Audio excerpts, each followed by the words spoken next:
नाम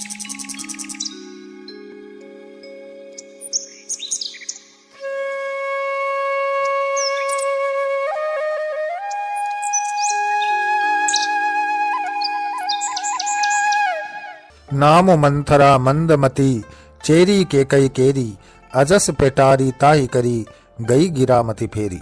जय श्री राम मित्रों, कलयुग के समस्त पापों का विनाश करने वाली श्री रामायण कथा के द्वितीय सोपान अयोध्या कांड का ये प्रथम एपिसोड प्रस्तुत है। जब से राम और सीता, लक्ष्मण और उर्मिला, भरत और मांडवी तथा शत्रुघ्न और श्रुतकीर्ति विवाह के पश्चात बारात के साथ लौटकर अयोध्या आए तो वहां आनंद की वर्षा हो रही थी। नित्य ही मंगल उत्सव हो रहे थे। प्रकृति ऐसी अनुकूल हुई कि धन धान्य में निरंतर वृद्धि होने लगी। यह होना ही था। लक्ष्मी स्वयं सीता के रूप में वधू बनकर जब से अवध में पधारी थी, चहुं और आनंद था। अब तो राम सबके ही प्राणाधार थे। पूर्वासी उनके नित्य दर्शन करके सुख प्राप्त करते हैं। अब सभी की हार्दिक इच्छा थी कि राम को युवराज घोषित किया जाए। प्रजा की यह इच्छा राजा दशरथ के कानों में भी पहुंची और उचित ही जान पड़ी। राम सभी प्रकार से समर्थ थे, योग्य थे। अब राजा दशरथ भी वृद्धावस्था की ओर अग्रसर हो रहे थे, अतः इससे अच्छा समय और कब आएगा। राजा ने वशिष्ठ जी से विचार विमर्श किया तो उन्होंने भी इस निर्णय का समर्थन किया। गुरु वशिष्ठ ने विचार कर शुभ लग्न भी निश्चित कर दिया। मंत्री सुमंत को राम के राज्याभिषेक की तैयारियां करने का आदेश व दायित्व दे दिया गया। मंत्री सुमंत हर्ष से भर उठे। सही समय पर सही निर्णय लेने से सही व्यक्ति सदैव प्रसन्न होते हैं। राम के राज तिलक की खबर सारे नगर में फैल गई। अभी राम के विवाह के उत्सव की प्रसन्नता कम न हुई थी कि अब राज तिलक का महोत्सव। बड़ी धन्यभागी है अयोध्या की प्रजा। जब से राम का जन्म हुआ, जीवन ही उत्साह हो गया। नित्य नए नए उत्सव हो रहे थे। राम अब राजा बनेंगे। अयोध्या की प्रजा आनंद मग्न हो रही थी। सबसे ज्यादा प्रसन्न तो रानी कैकेयी थी। राम उन्हें अति प्रिय है। उनकी प्रसन्नता का ठिकाना ही नहीं। राज तिलक की तैयारियों में अंतःपुर में क्या क्या संस्कार होने हैं, यह सब उनकी ही देखरेख में हो रहा था। उनकी व्यस्तता देखकर राम के प्रति उनके प्रेम का पता चलता है। अयोध्या जीवंत थी। स्थान स्थान पर उत्सव हो रहे थे और नगरवासी उनमें बढ़ चढ़कर भाग ले रहे थे। अयोध्या के मित्र राज्यों में भी निमंत्रण पहुंच गए थे तो वहां भी खुशियां मनाई जा रही थी। राम के राजा बनने के समाचार से सभी प्रसन्न थे, परंतु इंद्र आदि देवता चिंतित हो उठे थे। राम राजा बन गए तो राक्षसों का अंत कैसे होगा? फिर तो वे राजकाज में ही उलझे रह जाएंगे। वे सीमित लक्ष्यों के लिए तो इस संसार में नहीं आए। उन्हें तो संसार को निर्भय करना है और यह कार्य अवध के राजमहल में रहकर नहीं हो सकता। कोई उपाय तो करना ही होगा। अब कल सुबह ही तो राज्याभिषेक होना था। इंद्रादि देवताओं ने सरस्वती से इस विषय में सहायता करने की विनय की और अपनी योजना बताई। रानी कैकेयी की एक प्रिय दासी मंथरा थी। मंथरा वृद्ध थी और कैकेयी की धायमा थी।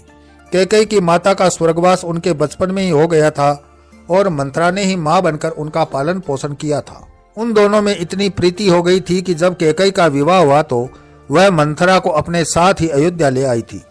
मंथरा ने कैकेयी पर अपने मातृत्व का पूरा प्रभाव डाला था। देवताओं की प्रेरणा से देवी सरस्वती ने पहले मंथरा की ही बुद्धि फेर दी। उसका कैकेयी के प्रति मोह चरम पर पहुंच गया। कैकेयी का उत्साह देखकर मंथरा क्षण भर के लिए तो हिचकी, परंतु सरस्वती ने अपना प्रभाव बढ़ाकर उसे सम्मोहित कर लिया और इसी सम्मोहन की दशा में मंथरा रानी कैकेयी के कक्ष में गई। देवीय प्रभाव के वशीभूत मंथरा ने उसके हित की बात कहनी शुरू कर दी। हे रानी, कुमार भरत यहाँ नहीं है। राजा ने स्नेहवश राम का राज तिलक करने की ठान ली है। इससे रानी कौशल्या का गर्व तो और भी बढ़ जाएगा और भरत उनका सेवक बन जाएगा। फिर राम के पुत्र राजा होंगे और भरत के पुत्र उनके सेवक होंगे। महारानी कैकेयी की संतति क्या सेवकाई के लिए ही जन्म लेगी? यह व्यवस्था आज न बदली तो फिर कभी न बदलेगी। कुछ विचार करो।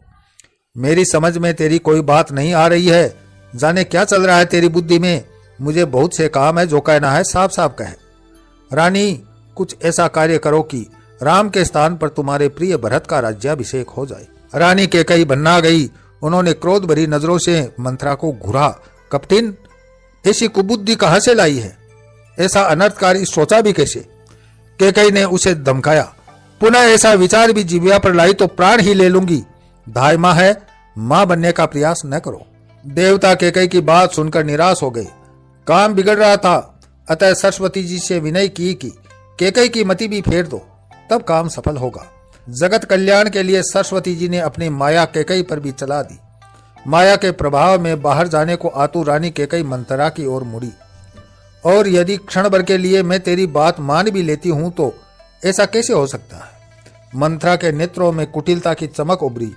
उसने तत्काल केकई को वह उपाय बताया जिससे प्रातः होने वाला राम का राज्याभिषेक रोका जा सकता था और भरत का राज्याभिषेक हो सकता था। मंथरा ने स्मरण दिलाया कि राजा पर उसके 2 वरदान धरोहर के रूप में सुरक्षित है।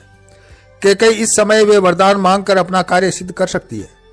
केकई को सरस्वती की माया के वशीभूत यह बात समझ में आ गई। यह तो एक ही वरदान से हो जाने वाला काम था, थोड़ा सा त्रिया चरित्र ही तो दिखाना होगा। सरस्वती के प्रभाव के वशीभूत होकर रानी केकई ने सोचा कि रघुवंशी अपने वचन के लिए प्राण भी दे सकते हैं। इस एक वरदान से भरत को राज सिंहासन मिल जाए तो क्या बुरा है। परंतु मंथरा ने दूसरे वचन का भी कुटिल उपयोग किया। राम को 14 वर्ष का वनवास मांग लेना, अन्यथा सत्ता के लिए संघर्ष हो जाएगा। राम का प्रजा पर प्रभाव है, राम यहां रहे तो भरत के प्राण संकट में पड़ सकते हैं। देवी सरस्वती ने मंथरा से यह कहलवाया और केकई से मनवाया।